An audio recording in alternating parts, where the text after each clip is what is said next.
ओम नमो भगवते वासुदेवाय। नमस्कार दोस्तों, आप सभी का हमारे YouTube चैनल पर स्वागत है। आज हम जया एकादशी व्रत कथा के बारे में जानेंगे। जया एकादशी के दिन भगवान विष्णु और माता लक्ष्मी की पूजा की जाती है। मान्यता है कि आज के दिन कथा सुनने मात्र से ही लाभ प्राप्त होता है और घर में दुख दरिद्र का नाश होता है और खुशियों का आगमन होता है।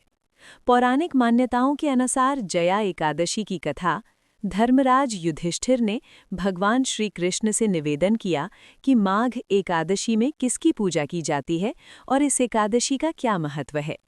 श्री कृष्ण कहते हैं कि माघ की शुक्ल पक्ष की एकादशी को जया एकादशी कहा जाता है।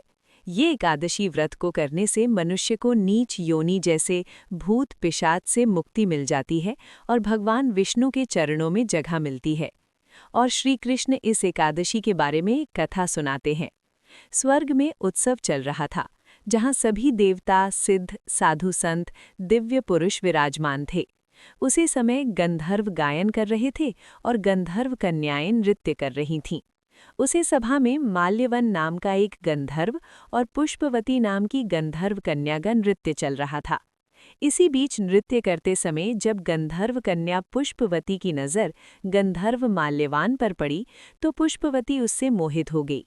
पुष्पवती माल्यवान से प्रभावित होकर सभा की मर्यादा को भंग करके ऐसा नृत्य करने लगी कि माल्यवान उसकी ओर प्रभावित हो गया और माल्यवान उस गंधर्व कन्या का आकर्षण देखकर अपनी शुद्ध बुद्ध भूल गया और गायन की मर्यादा से भटककर जिसे उसके सुर और ताल ने उसका साथ छोड़ दिया, जिससे कि इंद्रदेव को ये देखकर बहुत क्रोध आ गया और उन्होंने पुष्पवती और माल्यवान को मर्यादा भंग करने पर श्राप दे दिया कि अब तुम स्वर्ग से वंचित हो जाओगे और पृथ्वी पर निवास करोगे और मृत्युलोक में तुम बहुत नीच पिशाच योनि को प्राप्त होगे।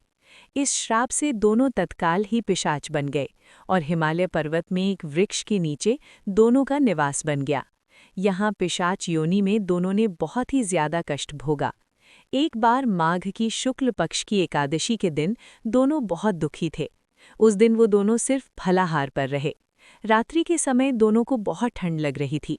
रात भर दोनों ठंड से कांपते रहे और अचानक ही दोनों की ठंड से मौत हो गई। अनजाने में ही जया एकादशी का व्रत हो गया और ऐसा हो जाने से दोनों को पिशाच योनि से मुक्ति मिल गई। अब माल्यवान और पुष्पवती दोनों पहले से भी ज्यादा सुंदर हो गए और स्वर्गलोक में उन्हें स्थान मिल गया।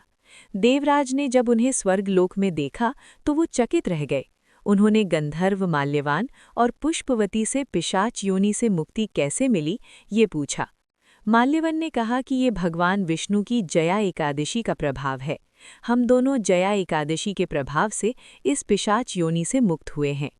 इंद्रदेव ये देखकर अत्यधिक प्रसन्न हुए और कहा कि आप भगवान विष्णु जगदीश्वर के भक्त हैं, इसलिए आप दोनों मेरे लिए आदरणीय हैं। गौरव स्वर्ग में रहकर आप दोनों आनंद से विहार करें। इस प्रकार ये कथा भगवान श्री कृष्ण ने युधिष्ठिर को सुनाई और कहा, जया एकादशी के दिन जगतपति जगदीश्वर भगवान विष्णु ही सर्वथा पूजनीय हैं। जो भक्त इस दिन व्रत रखते हैं उन्हें दशमी तिथि को एक समय आहार करना चाहिए और इस बात का ध्यान जरूर रखना चाहिए कि वो भोजन शुद्ध सात्विक आहार हो। स्नान और शुद्धता। एकादशी की सुबह जल्दी उठकर स्नान करें और शरीर को शुद्ध करें। संकल्प। स्नान के बाद भगवान विष्णु के समक्ष व्रत का संकल्प लें। इस दौरान एक शुद्ध स्थान पर बैठकर मन को एकाग्र करें। पूजा। भगवान विष्णु की मूर्ति या चित्र को साफ करके उन्हें पंचामृत, फूल, तुलसी के पत्ते और धूप दीप से अर्पण करें। उपवास। पूरे दिन बिना अन्न खाए सिर्फ फल, दूध या पानी का सेवन करें। मंत्र जाप और भजन। दिन में भगवान विष्णु के मंत्रों का जाप करें और भजन गाएं। रात्रि की पूजा। शाम को भी भगवान विष्णु की पूजा जारी रखें और रात में एकादशी का पारण करने के लिए तैयार रहें। पारण। एकादशी व्रत के अगले दिन प्रातःकाल प्रव्रत खोलें और फलाहार या पूजा का प्रसाद ग्रहण करें। जया एकादशी का पावन व्रत 29 जनवरी 2026 को मनाया जाएगा।